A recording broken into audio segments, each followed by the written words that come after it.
Welcome back to the Capture Your Confidence podcast. I'm excited about this topic. We are going to talk about cheering your kids on at sporting events without pressure so that we are able to not crush their confidence, but help it grow.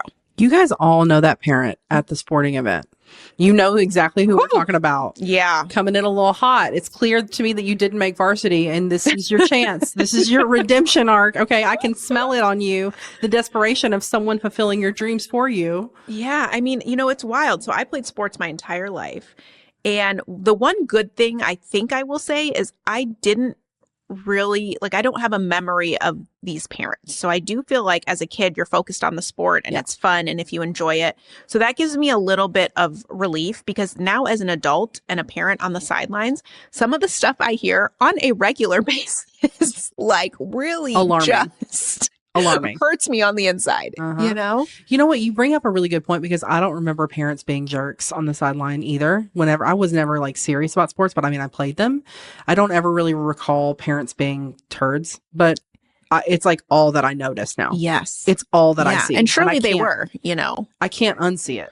And it's coaches and parents too. I get so keyed up, mentally in my head. I'm well, they're not going to play on this team next year because I can't even imagine this person molding my child. I'm you don't get access to mold my child's brain. Yes, I know.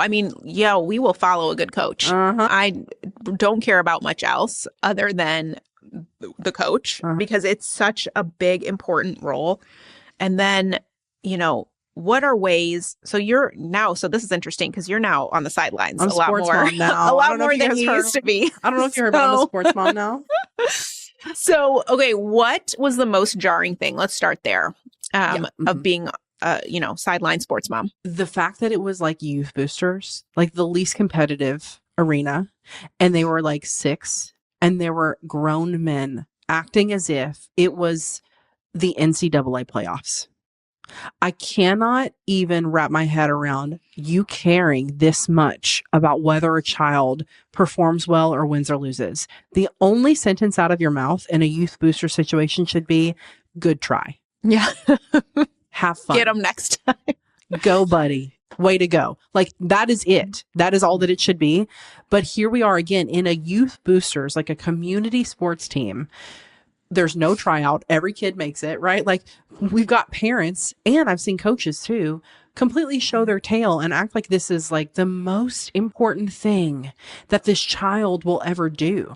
I'm they're here to just make friends, learn how to be around new people and master a skill, learn how to work together as a team. That's what we're here to do. Yeah. Anything outside of that is kind of icing on the cake. If they end up being good, that's really cool. I don't care if they're good, but parents care if they're good. I don't know if you know that. Yeah. Parents really care if they're good. Yes. And what's interesting? The parents that were once themselves good care less because they get it. They know how sports work. I love one of my daughter's coaches. He is a, former professional or semi-professional athlete. And just hearing him talk about how at this age, the goal is exposure and encouragement and just getting them to love movement and play different sports is just so refreshing. And then the more I dive into it and do research and read books by sports psychologists and things, and they all confirm the same thing. The first 12 to 14 years, is really just about exposure and joy and making them want to come back. That's the main goal. And then from there, you can start to get specialized and, get private coaches and do all these things. And I echo this so much.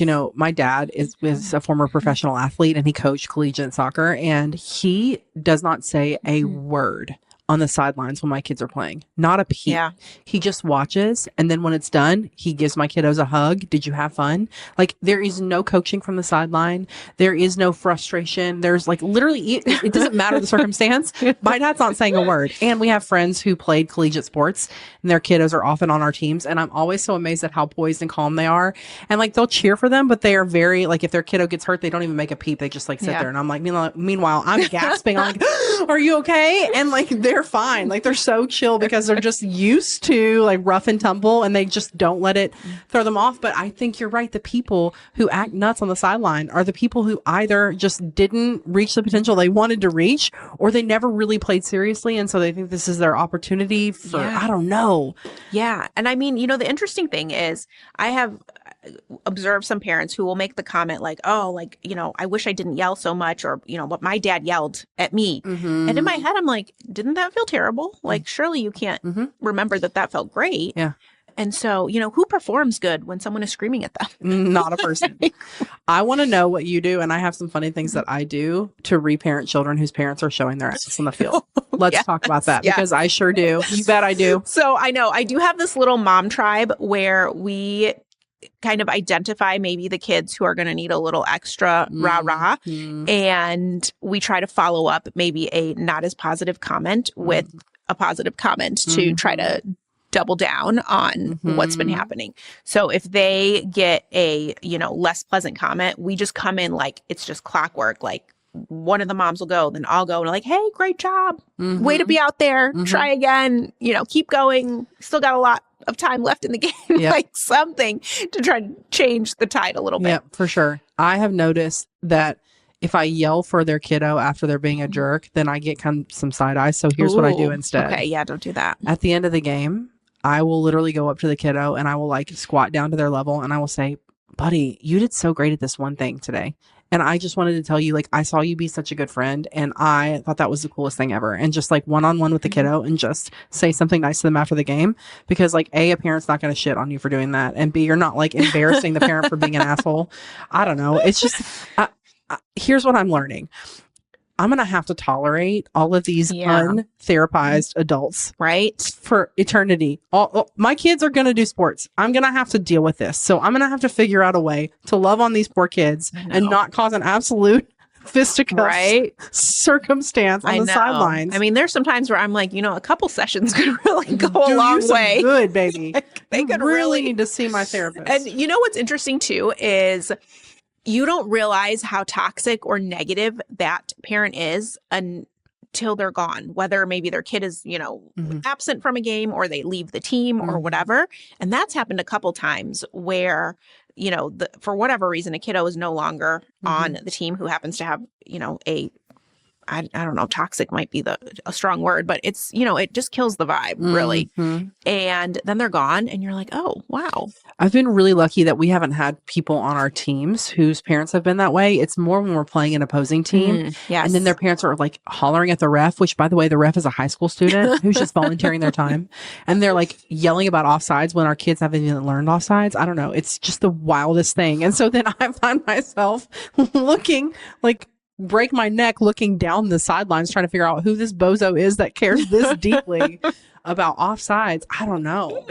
I worry for the future with these parents. I know. But, I do think, so car ride home, what is like, let's talk about some tips, some things. What are some things that you try to convey to the kiddos post game? I always just try and focus on what felt good. What did you enjoy? What do you want to work on? Right. Like, and just kind of keeping it light and breezy.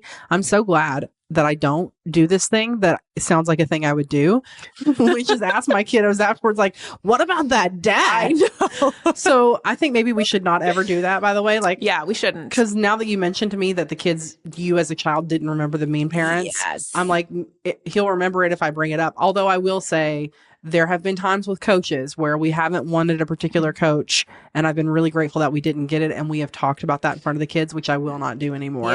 Because then, of course, what happens is like every single time we go that next week and they see that coach, oh, so glad I didn't have that coach. Like they just recant what you said, So you're like, maybe don't say that and talk about someone in front of them. Yes. No, I've learned that too, because I will say, whose parent was that? And they'll be like, why are you asking? And I'm like, oh, you didn't hear that? You literally missed them screaming for the last 40 minutes. But you know what's so funny? You said, oh, why are you asking? And immediately what that would do for me is like, girlfriend, why are you trying to gossip with your kids about somebody else's grown ass adult? Like, why are you doing that? Yes. And so, and that does. And it's always like, oh, I was like, no reason. That's usually my cue that I'm like, never mind. It's not worth it. Should not have even said it. Yes. And here we are. Yes. But no, those I think are good. A couple others that we do or I try to do is talk about, wasn't that fun? Like, wasn't it cool when so-and-so, and not like, wasn't it fun when they scored or when you scored or whatever? Mm-hmm. It's like, wasn't it fun when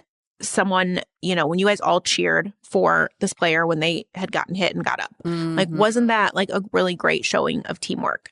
Wasn't it cool how there were like 4 passes before you guys scored the goal? Mm-hmm. And just trying to like point out different things like team building things and like ways that we support each other, just to like highlight those, because sometimes those don't get a ton of attention. Yeah. And this could be my own like personal work reflecting here in the choice that I'm making. But I instead of talking about how well they did or outcomes or achievements, I always talk about like the times where they were kind to someone else. Yeah. Or the times where I saw them, act in a way that I feel is like a human value, not an athletic achievement. Yeah. Because I have spent 40 years undoing my self-worth with like accomplishments, right? So now I'm like super careful about positioning their value with accomplishment. Mm-hmm. I'm sure they would love to hear like a good job every now and then, but I like choke on the words and can't do it. Mom, I just scored like When 6 is it gonna be good enough for you? Did you see me out there killing it? And I have a kiddo who's, I already see it. Like he's very much like me, very success oriented, very like driven to accomplish. And that's going to be a lot of what he like ties his value in the world up in. I can just already see it happening. Yeah. So because of that, I'm really careful to just like not even bring those things up, because I just want him to realize that he has value outside of whether or not he scored 3 goals and or 1, but he has value in the way that he shows up for the other people that are on the field too. Yeah. And I think it's important to remember too, like, those moments, like youth sports, especially if you're in it for the long haul, like that's such a core memory. It's so fun. It has the potential to be so fun for kids. Mm-hmm. It also has the potential to be like, what is wrong with my mom or dad? Mm-hmm. Why are they screaming? Because then kids get older. And I have seen this too on fields like adjacent to ours, where the kid is like 14 and they're like, Mom, shut up. Mm-hmm. They will turn around, just flat out be like, stop talking to me, like stop yelling. Mm-hmm. And so, like we don't want to create that space. I'm just sitting here thinking that what we need to do is we need to make t-shirts that just say, don't be a jerk. And then like on the back, they're watching. Yeah. And then I'll just like stand. Like when you're ugly, I'll just like stand and face you. Yes. So that you can read my shirt. Yes. I love that. I actually really do love that. You're like, I'd wear it. Yes, I know. Give you another project. So we want to hear from you. What are the most outlandish things that you've heard on the sidelines? How do you navigate it? All the good things. Yes. We will talk to you guys soon. All right. Bye.